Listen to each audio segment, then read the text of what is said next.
안녕하세요. 저는 서울아산병원 피부과에 근무하고 있는 이유진이라고 합니다. 그래서 제가 제목을 이게 피부 질환으로 착각하기 쉬운 피부 림프종, 여긴 두 가지 의미가 좀 포함이 되어 있는 것 같습니다. 그래서 이 균상식종이라는 대표적인 피부 림프종이 그냥 염증성 피부 질환, 아토피나 건선 같은 염증성 피부 질환으로 좀 오인이 되기 쉽다는 그런 의미도 있는 것 같고요. 이 균상식종이라는 피부 림프종이 피부뿐만 아니라 피부 질환으로만으로 생각할 게 아니고 혈액이나 여러 다른 장기의 그런 침범을 또한 생각해야 되기 때문에 피부 질환만으로는 생각해서는 안 된다. 그런 의미가 좀 포함되어 있는 강의 제목이라고 생각합니다. 림프종, 이름 그대로 림프구라는 면역세포가 악성화가 된 겁니다. 그래서 이런 림프구라는 면역세포는 원래 외부에 박테리아나 뭐 바이러스나 외부 물질이 외부 침입자가 들어오면 우리 몸을 보호하기 위해서 역할을 하는 세포인데요. 림프구라는 면역세포가 악성화되는 질환입니다. 그래서 림프종은 크게 호지킨 림프종과 비호지킨 림프종이 있는데 피부 림프종의 모든 경우는 비호지킨 림프종에 포함이 되겠습니다. 그래서 비호지킨 림프종도 크게 분류를 하면 어느 면역 세포에서 이렇게 기원이 되었냐에 따라서 다양하게 분류가 되는데요. 우리 피부에 생기는 대표적인 균상식종과 쇠자리 증후군은 T셀과 NK셀 림프종에 속하는 것으로 보시면 되겠습니다. 그래서 전체적으로 보면 비호지킨 림프종의 약 7%가 T셀과 NK셀 림프종인데 전체의 비호지킨 림프종의 약 1%가 피부 림프종의 가장 대표적인 균상식육종과 쇠자리 증후군이 1% 정도를 차지하겠습니다. 그래서 일단은 제가 면역세포, 림프구 그렇게 말씀을 드렸잖아요. 그래서 일단은 피부에는 어떤 면역세포가 있어야 되는지를 좀 아셔야 되는데 크게 림프구라는 면역세포는 T세포 그리고 B세포 이렇게 구분이 됩니다. 근데 T세포가 월등히 B세포보다는 더 많은 수를 차지를 하게 됩니다. 그리고 T세포도 크게 보면 알파 베타 T세포와 감마 델타 T세포 그리고 NKT 세포 이렇게 구분이 되는데요. 이렇게 어느 그 림프구에서 기원을 하냐 따라서 아주 다양한 이렇게 피부 림프종들이 생기고 어떤 것이냐에 따라서 우리가 진단할 때도 그 세포들에 대한 특수 염색과 아형 분류를 통해서 진단에 도움을 받고 있습니다. 그래서 가장 대표적인 균상식육종과 쇠자리 증후군은 주로 알파 베타 T세포에서 기원하고 많은 수는 CD4 양성 T세포에서 기원한다고 볼 수가 있겠습니다. 왜 그러면 이 면역세포들은 이 림프구라는 면역세포가 혈액에도 있고 임파선에도 있는데 왜 피부에서부터 이렇게 원발 부위가 피부일까 조금 궁금하죠. 그래서 이게 결론적으로 제가 쉽게 설명드리면 일단은 피부에만 존재하는 그런 림프구라는 면역세포에서 기원이 되기 때문에 시작되는 부위가 피부이다 그렇게 말씀을 드리겠습니다. 그래서 CCR4라는 케모카인이라는 이 물질이 있는데요. 이 CCR4라는 케모카인을 이렇게 발현을 하는 림프구 면역 세포들은 피부에만 이렇게 존재하게 됩니다. 그래서 처음에는 혈액 중에 이렇게 돌아다니다가 CCR4가 있는 림프구 세포들은 혈액 중에 있다가 진피, 표피로 이렇게 피부로 이렇게 침투하는 그런 면역 세포가 되겠습니다.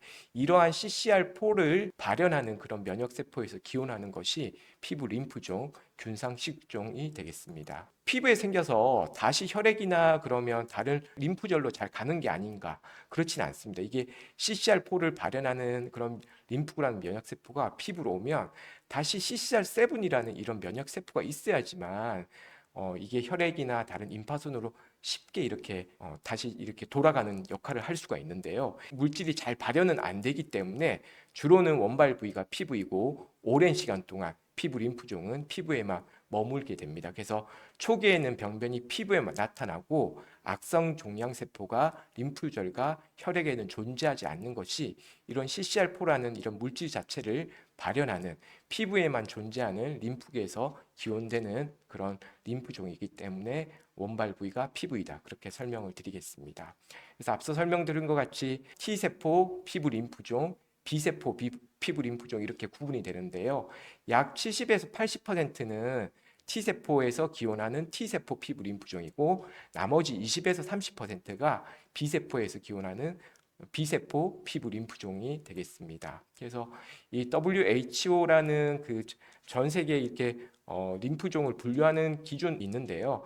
약 15가지 정도, 피부 T세포 림프종만 보더라도 약 10가지가 되고요. B세포 림프종에도 약 5가지가 되기 때문에 전체적으로 I형을 보면 피부 림프종은 약 15개 종류로 이렇게 이루어져 있고, 그 중에서도 약 절반 이상이 가장 대표적인 균상식종과 쇠자리 증후군이 약 절반 이상을 차지하는 가장 대표적인 피부 림프종이다. 그렇게 설명드릴 수가 있습니다. 저희 병원 데이터에서도 보면 약 절반이 균상식육종이고, 그리고 동양에서 또 흔한 뭐 NKT셀 림프종 이런 것들이 또 차지하고, 그 다음에 대세포 림프종, 그 다음에 림프종양 부진증 이런 것들이 많은 피부 림프종 의 그런 I형이 되겠습니다. 다른 장기에 생기는 림프종도 특징이 아주 다양하고 스펙트럼이 다양하고 형태에 따라서 예후가 다양하겠지만, 피부에 생기는 균상식종이라는 이런 대표적인 피부 림프종은 처음에는 진행이 아주 느립니다. 그래서 대부분의 환자가 처음에는 심각한 합병증을 동반하지 않고 피부 증상만 경험하게 되겠습니다. 근데 환자군의 전체적으로 보면 이런 초기에는 이렇게 피부에만 증상을 경험하지만 약 3분의 1 환자에서는 질환 경과 중에 임파선이나 내부 장기로 퍼질 수 있는 그런 진행성 질환으로 진행되는 경우가 있습니다. 처음에는 피부가 건조하고 가려움증, 발진 이런 피부 증상만으로 나타날 수가 있지만, 나중에 진단을 늦게 받거나 아니면 치료에 대해 반응을 하지 않는 경우에는 임파선이나 내부 장기로 진행이 돼서 임파선 비대와 같은 증상을 함께 보일 수가 있겠습니다. 그래서 이게 그 피부에만 생기는데 피부에도 생기는 형태가 아주 다양합니다. 그래서 처음에는 패치라고 반기라고 하거든요. 그냥 편편하게 이렇게 그냥 습진처럼 보이는 경우가 있겠고요. 그다음에 시간이 지나면 플락이라고 합니다. 판기라고 하는데 이렇게 조금 더 융기되어 있는 그런 피부 병변으로 나타나고, 시간이 또 지나고 진행이 되면 이제 종양 덩어리가 생기는 튜머 스테이지라고, 덩어리가 생기는 종양기가 됩니다. 그리고 좀 특정한 형태의 그런 피부 림프종 균상식종 I형에서는 홍피증이라고 피부 전반이 각질과 붉은 그냥 변변으로 전체가 새빨갛게 나타나는 홍피증으로 그렇게 나타나는 경우도 있습니다. 그래서 이 피부 림프종 균상식종에서 진단이 늦어짐으로써 저희가 의사 입장에서 치료가 힘든 경우가 있는 것이, 결국 이 방기나 판기는 우리가 흔히 경험할 수 있는 습진이나 건성과 같은 염증성 피부 질환으로 오인이 되는 경우가 많기 때문에 보통 평균적으로 보면 약 3에서 6년 정도의 그런 진단까지 시간이 걸린다고 되어 있습니다. 그만큼 3에서 6년이라는 시간이 짧은 시간은 아니지 않습니까? 그만큼 진행이 늦다는 명도 있지만, 이 초기에 3에서 6년 동안이 그냥 정확한 진단과 치료를 없이 허비하는 시간이 너무 길 수도 있다는 그런 질환 형태가 되겠습니다. 그래서 사진과 같이 이렇게 언뜻 보면 그냥 뭐 습진이나 다른 그냥 발진처럼 보이죠. 이런 게 균상식육종의 초기 병변 반기 특징입니다. 그리고 시간이 지나면 이런 게 조금 더 융기가 되고 두꺼워지는 이런 판기가 되겠고요. 판기에서는 이게 습진이랑은 조금 달라 보일 수는 있지만, 판기 초기나 그런 경우에는 건선이나 아토피 피부염과 같은 경우와도 유사해 보일 수 있기 때문에 진단을 놓치는 경우가 있습니다. 그리고 이러한 시기에 진단을 못 받고 제대로 된 치료를 못 받을 경우에는 이렇게 덩어리가 생기는 종양기로 진행을 하게 되겠습니다. 그리고 앞서 말씀드렸듯이 특정 형태의 균상식종과 쇠자리 증후군 같은 경우에는 이렇게 몸 전체가 붉어지고 각질을 많이 동반하는 홍피증 형태로 나타내는 경우가 있겠습니다. 균상식종 피부 림프종을 진단하는 데서 가장 중요한 것이 조직 검사가 되겠는데, 이 조직 검사를 해서 이 정도로 이렇게 종양세포가 많이 보인다 그러면 누구나 다 진단을 할 수가 있습니다. 이 정도 진단이 아주 쉬운데, 우리 피부 림프종 특히 균상식종이 진단이 어렵다고 하는데요.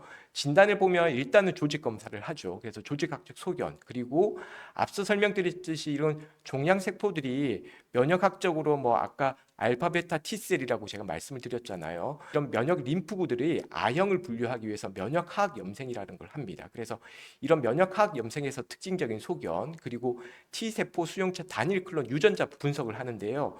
이런 검사를 통해서 균상식종이라는 피부 림프종 진단을 쉽게 할 수가 있습니다. 하지만 문제는 초기 병변에서는 이러한 종양세포들이 조직학적 소견에서 잘 안 보이는 경우가 있고요. 암세포가 아닌 염증성 세포가 같이 이렇게 침윤이 되는 경우가 있기 때문에 어느 것이 암세포고 어느 것이 염증세포인지 잘 구분이 안 되는 경우가 있고, T세포 수용체 단일 클론 유전자 분석이라는 이런 진단적인 기법을 도움을 받을 수가 있지만, 균상식종의 약 30%에서는 이런 유전자 분석 기법에서 음성 소견이 나오기 때문에 면역학 염색이나 유전자 분석을 통해서도 도움을 받는다고 하더라도 진단을 초기에는 놓치는 경우가 있겠습니다. 그래서 흔히 하는 말이 균산식육증이라는 피부 림프종을 진단하기 위해서 가장 중요한 것은 임상학적 소견과 병리학적 소견을 종합적으로 판단하고, 혹시 이게 균상식종이 아닐까 의심하는 진단을 의심 진단을 많이 하라고 합니다. 앞서 설명드렸듯이 균상식종은 병이 느리게 진행을 하고요.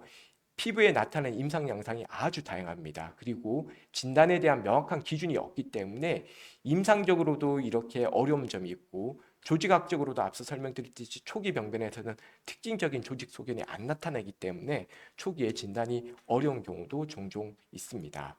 그래서 모든 종양이 마찬가지지만 균상식육종도 병기를 구분하는 데 있어서 TNM 병기 시스템을 사용하게 됩니다. 그래서 T 스테이지에선 T 병기에서는 주로는 피부 병변에 어떤 형태의 이런 병변이 존재하고 그 범위가 전체 체표 면적의 10%를 넘냐에 따라서 병변의 범위와 형태에 따라서 T 병기를 결정하고요.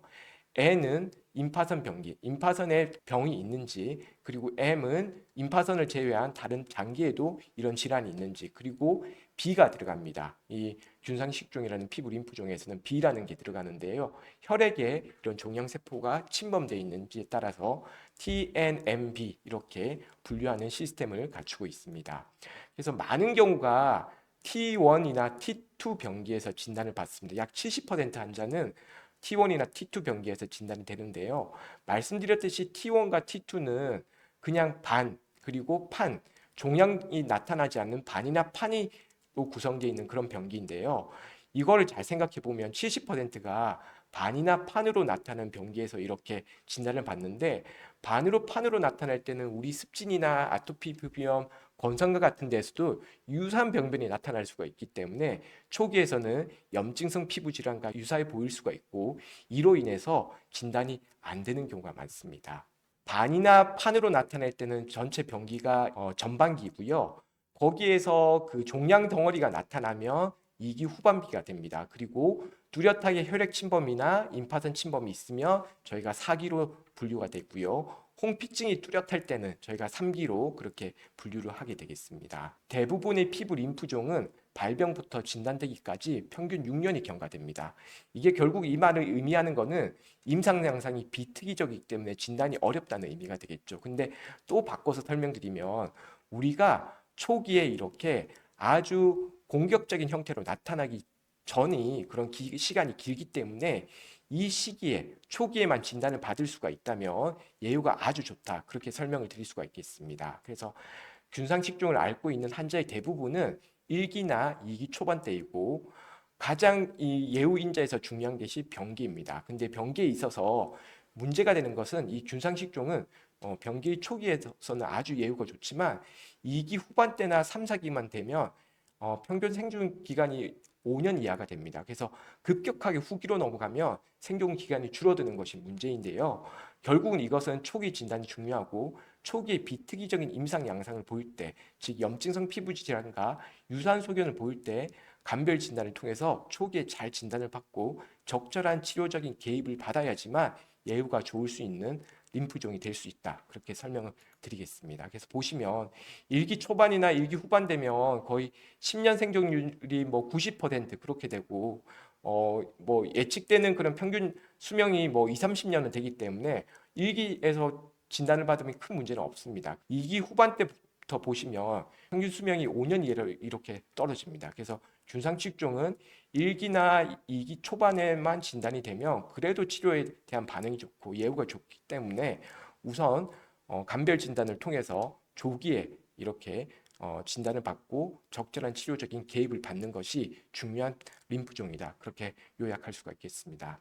앞서 설명드렸듯이 균상식종은 우리가 병기에서도 피부, 혈액, 임파선, 기타 타장기 이렇게 다 평가하지 않습니까? 그래서 균상식종은 환자마다 너무 스펙트럼이 다양합니다. 피부에서도 여러 가지 형태가 나타나고 혈액이 침범되어 있느냐, 임파선이 침범되어 있느냐, 아니면 타장기가 침범되어 있느냐 따라서 스펙트럼이 다양하고 거기 따라서 이렇게 병기도 구분되고 어떤 장기를 침범하냐에 따라서 치료적인 접근도 달리 해야 되는 그런 질환이 되겠습니다. 균상식육종은 앞서 설명드린 것처럼 혈액, 피부, 그리고 임파선, 타장기 이렇게 4개의 질병 구획을 가지고 있고요.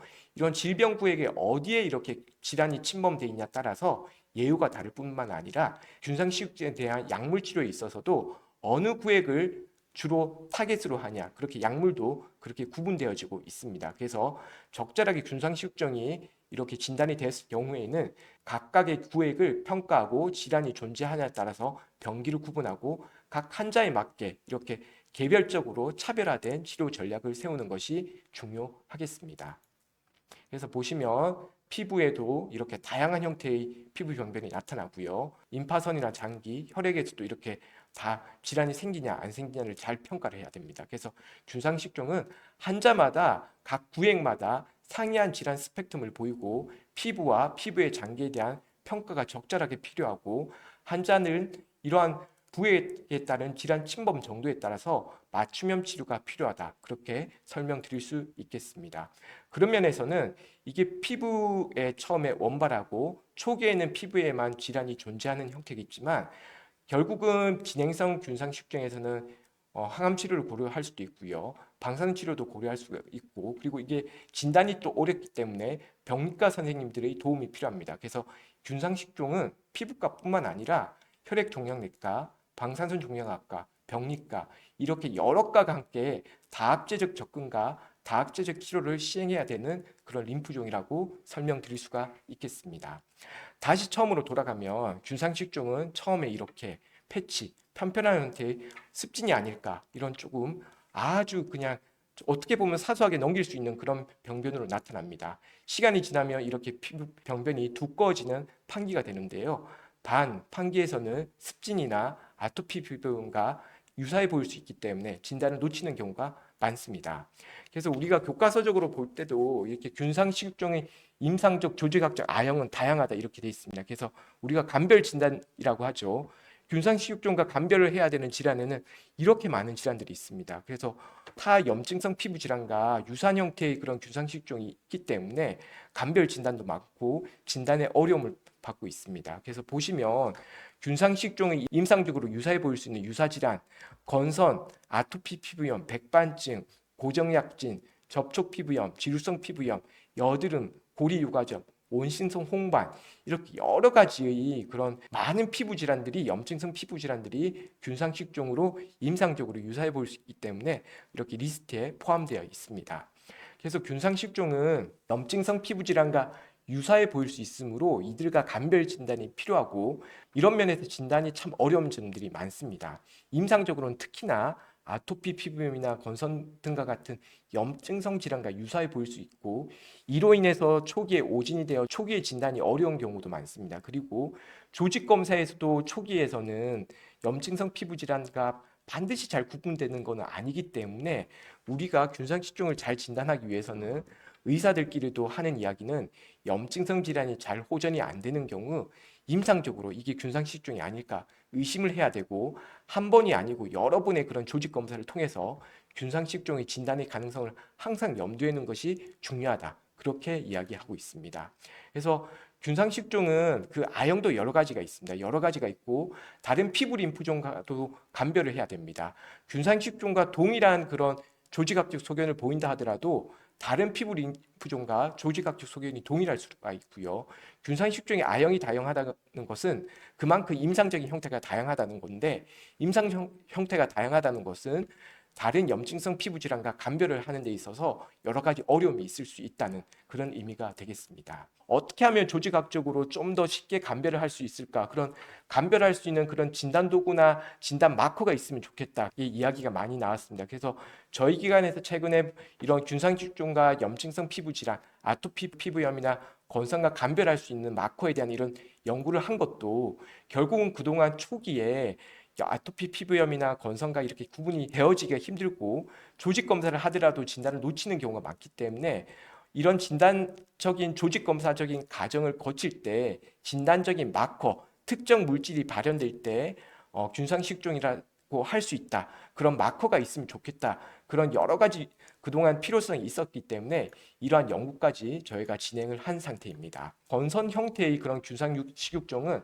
이전에도 보고가 이렇게 많았습니다. 그래서 언뜻 보면 피부과 의사가 보더라도 이게 건선이 아닐까 그렇게 생각되는 경우가 많습니다. 그래서 건선의 형태를 띠는 균상식종이 보고가 되고 있고 실제로 환자분들도 뭐 10년, 5년 건선으로 치료하시다가 균상식종으로 진단되는 분들도 많습니다. 그래서 건선으로 알고 치료를 했는데 잘 안 낫는다. 그러면 혹시 균상식종이 아닐까? 그렇게 의심해 볼 필요가 있습니다. 그래서 여기서 보시면 10년 동안 몸에 건선처럼 생겼다. 그래서 여러 병원에서 건선으로 진단받고 건선에 대한 치료를 했는데 이렇게 악화되는 병들을 셌다. 그래서 10년이나 건선이라고 이야기를 듣고 치료를 했지만 잘 호전이 안 됐고 병이 반복되고 그래서 결국은 균상식종으로 진단된 케이스가 되겠습니다.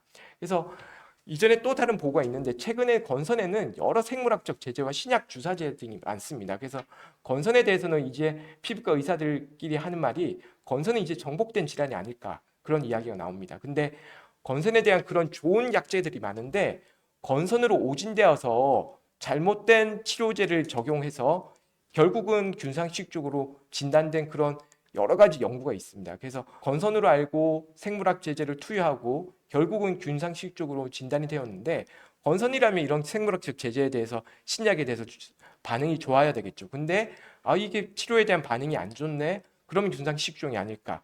이렇게 늦게 진단이 되는 경우가 많습니다. 그래서 건선 및 아토피 피부염에 대한 생물학적 제제를 투여하기 전에는 반드시 이게 균상식종이 아니고 건선이랑 아토피 피부염에 대한 진단을 확실히 하고 이런 생물학적 제제나 신약 그런 주사제를 투여할 필요가 있겠습니다. 그래서 비특이적인 균상식종의 경우에는 임상적으로 이렇게 건선의 형태를 띌 뿐만 아니라 조직 검사를 하더라도 건선과 유사해 보일 수가 있습니다. 그래서 이러한 경우에는 조직 검사 한 번으로 끝나는 게 아니고 여러 번 조직 검사를 해서 계속 이게 균상식종이 아닐까. 물론 건선이고 건선에 대한 치료제에 대한 반응이 좋으면 건선에 대한 진단적인 그런 확실성은 더욱더 확실히 되겠죠. 그런데 건선에 대해서 치료를 했지만 치료 반응이 이상하고 계속 질환이 지속되고 그러면 한 번쯤은 균상식종이 아닐까 그렇게 의심 진단을 해볼 필요가 있겠습니다. 건선으로 오진된 건선 형태의 그런 균상식종은 예후가 불량한 걸로 알려져 있습니다. 그게 건선을 알고 진단까지 그런 시기가 늦어진 진단에 의한 영향도 있겠지만 이런 건선 형태를 띠는 균상식종만의 특이한 병태 생리가 있기 때문에 예후도 그냥 평범한 균상식종보다는 좀 더 불량한 예후를 나타내는 게 아닐까 그렇게 생각되어지고 있습니다. 균상식종은 제가 지금까지 건선에 대해서 설명드렸는데요. 아토피 피부염과도 아주 유사한 면이 많습니다. 호상구도 늘어나게 되고요. 근데 이런 아토피 피부염과 유사하게 균상식종에서도 TH2라는 그런 사이토카인이 많아지는 면역학적 환경과 호상교 침륜을 특징적으로 합니다. 그러므로 인해서 가려움증을 많이 동반할 수 있는 질환이 균상식종입니다. 그래서 이러한 여러 가지 면역학적 특징과 가려움증을 또 동반하는 특징이 유사하기 때문에 아토피 피부염과 균상식종은 여러 가지 유사점이 있습니다. 가려움증이 있으면 균상식종이 아니고 아토피 아니냐 그렇게 말할 수가 없습니다. 균상식종도 가려움증을 동반합니다. 이로 인해서 습진 및 아토피로 오인이 되기도 하고 이런 오인으로 인해서 진행된 병기에서 균상식종이 진단되는 경우는 많습니다. 그리고 그 균상식종에서 가려움증이 나타날 수 있지만 특히나 진행된 병기에서 가려움증이 나타난다고 알려져 있기 때문에 아토피 피부염과 균상식종을 잘 감별하는 것이 중요하겠습니다. 그래서 아까 제가 앞서 설명드렸듯이 호상구도 이렇게 증가되어 있는데요. 종양 조직뿐만 아니라 혈액에서도 이렇게 호상구가 증가되기 때문에 호상구가 증가되어 있으니까 이거는 습진이나 아토피 피부염이 아닐까? 그게 아닙니다. 두 질환, 균상식종과 아토피 피부염 두 가지 모두에서도 호상구가 증가할 수 있는 유사점이 있기 때문에 항상 감별 진단에서 아토피 피부염의 간발 진단에 있어서 균상식종을 생각해야 되고, 아토피 피부염이 호전이 없으면 균상식종이 아닐지 고민을 해보아야 됩니다. 그래서 가려움증이 나타날 수도 있고 조직이나 혈액에 호상구가 증가될 수 있는 습진과 아토피 피부염이 유사한 특징이기 때문에 간별 진단에도 주의를 해야 되겠고요. 균상식종에서만 따져보면 이런 혈액이나 종양 조직에 호상구가 증가돼 있으면 좀 더 나쁜 예와 관련이 되어 있다고 저희 기관 데이터와 기존의 연구에도 여러 연구에도 데이터가 나오고 있는 실정입니다. 그래서 이 표가 아토피 피부염과 균상식종의 유사점을 나타내는 겁니다. 가려움증 같이 동반될 수가 있고요. 호상구 같이 증가될 수 있습니다. 그리고 아토피 피부염에서는 피부 보호막에 그런 지질 성분이 많이 망가져 있는데, 이런 균상식종에서도 피부 보호막이 취약하고 수분 손실에 취약하다고 알려져 있습니다. 그리고 아토피 피부에서 2차 감염에 대해서 취약한데, 균상식종도 똑같이 피부 보호막이 망가져 있으니까 2차 감염에 대해서 취약한 걸로 알려져 있습니다. 이만큼 아토피 피부염과 균상식종은 그런 유사점이 많기 때문에 초기에 균상식종이 아토피 피부염으로 오인돼서 진단이 늦어지는 경우가 많겠습니다. 그래서 앞서 건선도 비슷한 이야기를 말씀드렸는데요. 아토피 피부염도 요즘에 그 생물학적 제제 신약 주사제가 많이 나와 있습니다. 그래서 치료율이 아주 좋아지고 있고, 아토피 피부염도 이제 서서히 정복이 되고 있지 않을까 그렇게 생각되는 추세입니다. 근데 이런 약제들이 나오니까 최근에 균상식종에 대한 진단이 조금 더 늘어나고 있습니다. 결국은 아토피 피부염인데 새로운 생물학적 제제 신약까지 사용을 하였지만 호전이 없다. 그럼 이게 아토피 피부염이 아니지 않을까? 그런 과정을 통해서 결국은 균상식종이라는 질환으로 진단되는 경우가 많습니다. 그래서 문헌에서도 아토피 피부염인지 알고 신약의 그런 생물학적 제제 주사제를 투여했지만 결국은 아토피가 아니고 균상식종이었다. 그렇게 보고되는 경우가 많습니다. 그만큼 아토피 피부염과 균상식종은 유사한 점이 많기 때문에 이렇게 아토피 피부염의 신약을 잘못 진단하고 투여하는 경우가 많은 것 같습니다. 그래서 아토피 피부염인지 알고 진단을 하고 생물학적 제제를 투여했는데 약물 효과가 없다. 새로운 병변이 막 생긴다. 그리고 아토피 피부염으로 설명할 수 없는 발열이나 임파선이 붙는 그런 전신 증상이 생긴다. 그러한 경우에는 균상식종 진단이 아닐까 의심을 해야 되고, 이렇게 앞서 제가 보여드렸던 여러 보고에서도 이러한 아토피 피부염인지 알고 약물을 투여했지만 이러한 반응이 있었기 때문에 균상식종으로 진단이 되었다. 결국은 아토피 피부염으로 오진이 되어서 잘못된 약제를 투여하고 결국은 실제로는 균상식종이다. 이러한 점은 아토피 피부염과 균상식종의 유사성을 시사하고 진단적 어려움이 있음을 뜻하겠다. 그런 의미의 보고들이 많아지고 있습니다. 그래서 많은 수가 아토피 피부염으로 오진된 균상식종입니다. 물론 아토피 피부염과 균상식종의 관련에 대해서는 아직도 많은 논란이 있습니다. 뭐 약물에 의해서 이렇게 균상식종이 생긴다는 말도 있고 그런데요. 이러한 보고에서 많은 경우에는 처음부터 아토피 피부염이 아니고 오진이 된 아토피 피부염이고 실제는 균상식종인데 그만큼 아토피 피부염으로 오인될 수 있기 때문에 이러한 약물을 쓸 때는 균상식종의 가능성을 잘 배제를 하고 진단적인 확실성을 마련을 해두고 이런 신약을 투여해야 된다. 그런 것들이 최근에 이런 보고에서 얻을 수 있는 교훈이 되겠습니다. 그래서 이 환자도 보시면 이게 두피젠트라는 그런 아토피 피부염 신약인데요. 10년 전부터 아토피 피부염을 진단을 받았던 환자입니다. 근데 호전이 없으니까 신약으로 이게 두피젠트라는 아토피 피부염을 주사제를 투여했는데 호전이 없습니다. 결국은 이분도 조직 검사를 통해서 균상식종을 진단이 되었는데요. 그만큼 처음부터 균상식종이었고 아토피 피부염 진단이 잘못된 거죠. 많은 수의 환자들이 이렇게 아토피 피부염인지 오인하고 아토피 피부염의 그런 생물학적 제재를 투여하는 경우가 있는 것 같습니다. 이분도 44세 남자 환자분이신데 10년 이상의 그런 아토피 피부염의 가그력이 있습니다. 그래서 아토피 피부염에 대한 생물학적 제재를 투여를 했지만 약물 호전 반응이 없었습니다. 그래서 조직 검사를 하고 결국은 균상식종으로 제대로 된 진단을 받고 균상식종에 대해서 이렇게 치료를 받고 예후가 많이 좋아진 그런 환자가 되겠습니다. 그래서 논문에서도 이런 보고가 있는데요. 사진에 보면 분명히 이건 뭐 아토피 피부염과 균상식종이 감별을 할 수가 없는 그런 형태입니다. 근데 우리가 치료적으로 보면 아토피 피부염이라고 진단을 했다고 할지어도 치료를 했더니 잘 반응을 하지 않는다. 그러면 한 번쯤 균상식종이지 않을까. 그래서 습진에 대한 아토피 피부염에 대한 치료에 대한 반응이 없는 경우, 희망각질과 박탈성 피부 병변이 있는 경우, 그리고 제가 아까 두꺼워진 병변이라고 약간의 윤기가 있는 병변이라고 말씀드렸죠. 판기의 그런 병변이 증가되는 경우, 그리고 예외는 있지만 아까 균상식종도 가려움증은 있다고 말씀드렸죠. 가려움증이 없는 습진 모양의 병변이 지속되는 경우, 그리고 아토피 피부염과는 다른 분포의 그런 병변이 있는 경우, 아토피 피부염은 굽혀지는 접히는 부위, 팔다리 접힌 부위나 목 같은 경우 많이 생기는데요.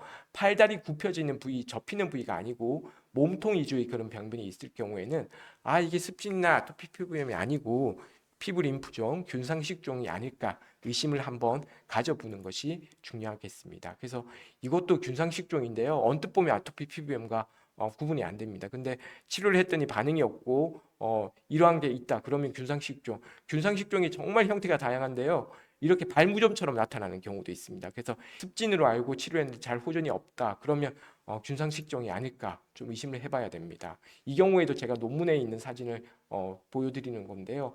언뜻 봐서는 아토피 피부염이 아닐까 그렇게 생각될 수도 있습니다. 근데 아토피 피부염보다는 조금 분포가 좀 다르고요. 보면 이렇게 피부 병변이 좀 이제 판기로 이렇게 두꺼워지는 병변들이 나타납니다. 그래서 앞서 설명드렸듯이 판 병변의 증가와 좀 더 이렇게 팔다리 굽혀지는 부위가 아니고 몸통 위주의 병변이 있거나 할 때는 균상식종, 피부 림프종이 아닐까 그렇게 임상적인 의심을 가져보는 것이 환자분들께도 중요하고 피부과 의사한테도 중요한 내용이 되겠습니다. 그래서 제가 앞서 아토피 피부염과 균상식종의 관련이 좀 복잡하다고 설명드렸는데요.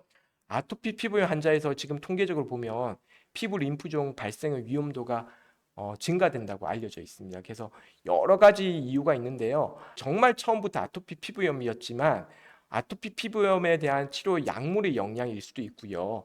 아토피 피부염에서 지속적으로 면역학적 기전이나 그런 진행이 생기면서 처음에는 분명히 아토피 피부염인데 림프종으로 진행이 된다는 그런 이론도 있습니다. 그리고 계속 제가 말씀드렸듯이 아토피 피부염이 아닌 처음부터 균상식종이었는데 아토피 피부염으로 오진이 되기 때문에 아토피 피부염 환자군에서 균상식종의 그런 발생 진단 건수가 많은 가능성이 있습니다. 그래서 아토피 피부염에서 피부 림프종의 위험도가 증가되는 것은 이미 알려져 있는 사실이고 여러 연구에서 다 알려져 있는데요.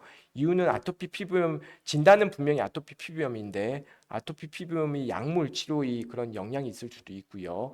아토피 피부염에서 나타내는 면역학적인 기전이 그런 진행이 되면서 처음에는 분명히 아토피 피부였지만 피부 림프종으로 진단이 된다는 그런 이론도 있고요.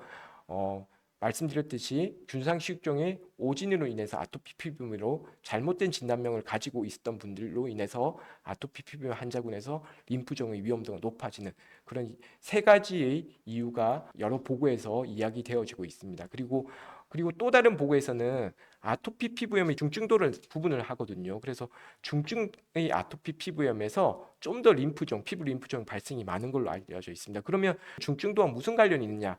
중증의 그런 아토피 피부염에서는 면역 억제제나 면역 조절제와 같은 그런 치료제를 많이 쓰는 경향이 있기 때문에 그런 약물의 영향이 있을 수가 있고요.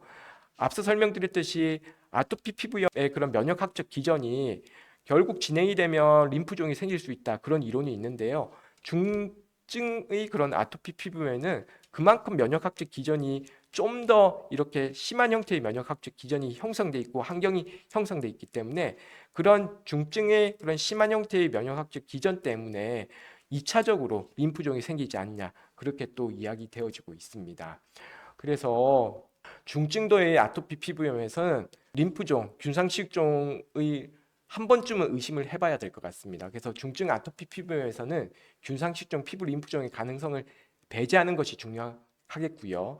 결국은 치료에 대해서 호전이 되지 않는 중증의 그런 아토피 피부염에서는 균상식종의 가능성을 배제를 하고 진단을 명확히 하고 아토피 피부염에 대한 새로운 생물학적 대제를 투여하는 것이 필요하겠습니다. 최근에 아토피 피부염에 대해서는 약물 치료가 아주 반응이 좋습니다. 그래서 그런 약제를 시작하기 전에는 아토피 피부염이라는 진단을 균상식종과 감별 진단을 분명히 하고 그런 약들을 시도를 해보는 것이 중요하겠습니다. 그래서 예시를 좀 보여드리면 이분도 10대 때부터 아토피 피부염이 있었습니다. 그래서 이게 정말 아토피 피부염이었는지 균상식육종이었는지 그건 알 수는 없습니다. 근데 어릴 때부터 아토피 피부염이 있었다는 거는 아토피일 가능성이 많거든요. 이게 10대에서 균상식종이 그런 빈도는 워낙 낮기 때문에 10대부터 아토피 피부염이 있었다면 저는 아토피 피부염이었다고 생각됩니다. 근데 이분도 결국은 아토피 피부염 쭉 있어 오다가 최근에 아토피 피부염에 대한 그런 여러 가지 약물 투여를 했지만 호전이 안 되기 때문에 병원에 내원하셨고 조직 검사 통해서 이렇게 균상식종으로 진단되었는데요. 아토피 피부염이 이렇게 길게 진행되시는 분들이 갑자기 성인기 때 이렇게 호전이 안 되고 약물에 대한 반응이 없다. 그러면 진단이 처음부터 균상식종이 아니었을까 그렇게 의심 진단을 해보셔야 되고요. 아니면 아직까지는 확실하지는 않지만 아토피 피부염에서 2차적으로 또 생긴 균상식종이 있다고 그런 또 이론들이 있기 때문에 2차적인 피부 림프종의 발생에 대해서도 조금은 생각해 볼 필요가 있습니다. 이분도 30년간 아토피 피부염을 알아왔습니다. 근데 아토피 피부염에 대한 신약을 투여했지만 반응이 없어서 결국은 균상식종으로 진단된 분이십니다. 이분은 좀 다르죠. 48세의 환자분이셨는데 최근 성인기에 이렇게 만성 습진을 알아오셨습니다. 그래서 어릴 때부터 아토피 피부염이면 처음부터 아토피 피부염일 가능성이 높지만 성인기 때 갑자기 이렇게 아토피 피부염이나 습진이 생기면 그 습진이 약물에 대해서 치료 반응이 좋으면 괜찮겠지만 성인기 때 아토피 피부염이나 습진이 생기는데 약물 반응이 없다. 그러면 한 번쯤은 내가 이게 균상식종이 좀 특이한 형태가 아닐까 그렇게 의심을 해보는 것이 좋겠습니다. 그래서 이 여성분도 최근 3, 4년 그러니까 성인기 때 갑자기 아토피 피부염이라는 진단이 붙게 되죠. 그럴 경우에는 치료 반응이 없을 때는 균상식종이 아닐까 이렇게 의심을 해보는 것이 중요하겠습니다. 우리 균상식종이 많이 진행되신 분들은 이렇게 안면 부위에 덩어리가 생깁니다. 그래서 안면에 그런 눈 모양, 코 모양, 뭐 입 모양 이렇게 안면 구조에 이렇게 변형이 생기거든요. 그래서 이게 사자양 얼굴 형태라고 사자같이 울룩불룩한 그런 형태가 생길 수가 있습니다. 보통은 아주 진행된 종양병기 이상의 그런 환자분들에서 이렇게 나타내는 특징인데요. 제가 하나 좀 계속 환자분들께도 이런 형태의 균상식종이 있는지 없는지를 보는데 모낭을 침범하는 균상식종이 있습니다. 모낭 침범성 균상식종이라는 건데 전체 균상식종에서 5에서 10%를 차지합니다. 근데 이 모낭 침범성 균상식종이 임상 형태가 너무나 다양하고 이 다양한 임상 형태 때문에 염증성 피부 질환과 감별이 힘든 경우가 있습니다. 이렇게 여드름처럼 올라오는 경우도 있고요. 몸통에 뼈도락지처럼 올라오는 경우도 있고 탈모 그냥 이렇게 털이 빠지는 형태의 그런 반으로 나타내는 경우도 있습니다. 그래서 모낭침범성 균상식종이 그냥 일반적인 균상식종보다 예후가 안 좋고 치료에 대한 반응률도 떨어지고 추후에 보면 질환이 진행된 경과에서 보면 임파선 침범이나 질병 진행의 가능성이 높은 걸로 알려져 있습니다. 근데 문제는 이게 처음에 여드름이나 탈모 병변, 습진성의 병변, 모낭 각화증이라는 그런 염증 병변 형태의 여러 가지 염증 병변과 너무 비슷한 병변 그리고 비특이적인 임상 영상을 보이기 때문에 진단을 놓치는 경우가 많습니다. 그래서 모낭 침범성 균상식종은 모낭이 많은 데서 생기거든요. 모낭이 많은 부위가 우리 몸에서 보면 안면입니다. 그래서 안면이나 두피의 침범이 흔하고 습진성 병변을 나타내는 경우가 있기 때문에 만성 습진으로 처음에 잘못 오진되는 경우가 있습니다. 그래서 습진이 있는데 잘 안 낫고 안면이나 두피에도 이렇게 너무 진물이 나고 습진이 많은 것 같다. 그러면 이게 모낭 침범성 균상식종이 아닐까 조금 더 한번 의심을 해볼 필요가 있습니다. 이 사진을 보시면 이런 모낭 침범성 균상식종은 이렇게 여드름처럼 생기는 경우도 있고요. 주사 피부염이라고 얼굴에 이렇게 홍조가 생기는 질환이 있는데 그 형태랑도 비슷해 보이고 정말 여드름 형태로 나타나는 경우가 있습니다. 그래서 얼굴에 주사 피부염이나 여드름도 어떻게 제가 설명드린 모든 피부 질환을 다 포함하는 것처럼 지금 느껴지는데요. 이런 질환까지도 안 날 경우에는 균상식종의 가능성을 배제해 볼 필요가 있겠습니다. 그래서 이렇게 처음에 얼굴이 이렇게 습진처럼 보이던 분들이 이렇게 진행할 수 있는 게 모낭침범성 균상식종입니다. 그래서 모낭침범성 균상식종은 저희가 이렇게 조직 검사에서 모낭침범이 보이면 이분은 좀 예후가 안 좋을 걸 예측할 수가 있겠구나. 좀 더 검사도 열심히 해야 되고 치료를 좀 더 공격적으로 해야 될 그런 형태입니다. 그래서 이런 모낭침범성 균상식종이 특징적으로 습진 형태로 또 나타날 수가 있기 때문에 안면을 침범하는 만성 습진과 잘 감별을 하는 것이 중요하겠습니다. 그래서 이 저희 기관 연구 데이터인데요. 균상식종에서 안면 침범이 있으면 예후가 안 좋은 걸로 되어 있습니다. 그래서 안면 침범이 있으면 임파선 침범이나 대세포 변형이나 타장기 전이가 질환 경과 중에 많이 생길 수 있다고 되어 있는데요. 모든 형태의 균상식종이 진행된 형태에서는 안면을 아까 처음에 보여드린 것처럼 종양 형태들이 생겨서 얼굴 형태의 변형이 올 수는 있습니다. 근데 초기 균상식종에서 이렇게 평편한 병변들이 안면에 생겼다면 좀 더 예후가 안 좋다는 건데 그 중에서도 모낭침범성 균상식종이 특히나 초기에서 얼굴의 습진처럼 평편한 형태의 그런 반기 형태의 얼굴과 두피 병변이 생길 수 있기 때문에 이런 모낭침범성 균상식종은 처음에 진단을 하기도 염증성 그런 피부 질환과 그런 감별이 어려울 뿐만 아니라 저희가 그렇게 진단이 되면 예후를 좀 더 면밀히 살펴보고 검사도 열심히 해드려야 되고 치료도 좀 더 공격적으로 해볼 필요가 있는 그런 균상식종의 I형이 되겠습니다. 그래서 이런 모낭침범성 균상식종은 초기부터 안면 침범이 있을 경우에는 적극적인 치료와 반복적인 병기 평가와 추적 관찰이 필요하다. 그렇게 말씀드릴 수가 있겠습니다. 치료의 종류를 쭉 설명드리면 병기마다 다릅니다. 균상식종은 환자 개인별 맞춤 치료가 중요합니다. 그게 결국은 어느 병기에 있냐, 그리고 피부, 임파선, 혈액, 장기 어느 구획을 침범하냐에 따라서 맞춤 치료를 해야 되고요. 치료제로서 뭐 국소 연고제도 있고 제일 중요한 강선 치료도 있고요. 전신 치료제 항암요법 그리고 최근에 많이 이야기되는 표적 치료제도 있고요. 방사선 치료도 있습니다. 그래서 이런 것들을 병기별로 개인 맞춤별로 이렇게 치료를 적용해 드리는 것이 중요합니다. 그래서 가장 중요한 게 강선 치료인데 강선 치료는 모든 병기에서 기본적으로 어떻게 보면 쉽게 말씀해 깔고 가야 되는 그런 치료입니다. 그래서 강선 치료의 중요성을 말씀드리겠고요. 1기 후반부터 뭐 2기 후반 때까지는 CSB라고 이렇게 전신 방사선 치료를 또 적용을 하게 됩니다. 그리고 2기 후반 때부터는 이제 항암제나 전신 표적 치료제 이렇게 고려를 하게 됩니다. 그래서 피부에 이렇게 직접 치료하는 균상식종 그런 치료 방법이 있는데요. 이런 연고제가 있겠고요. 그래서 그 국소 스테로이드 연고제도 균상식종의 그런 초기 균상식종의 치료제가 되겠고 이미키본드라는 알다라 연고제도 있습니다. 그리고 레티노이드 연고제는 있는데 국내에는 없고요. 메클로레사민이라고 이 치료제가 있는데 아직까지 국내에는 도입이 되진 않았지만 뭐 1, 2년 후에 도입이 되지 않을까 저는 예상을 하고 있습니다. 그리고 강선 치료가 있고 전신 방사선 치료 및 국소 방사선 치료가 있습니다. 그래서 피부에 이렇게 직접적으로 저희가 치료를 해드리는 방법이 있고 피부 직접 치료제 중에서는 스테로이드 연고는 이미 국내에서 이용 가능하겠고요.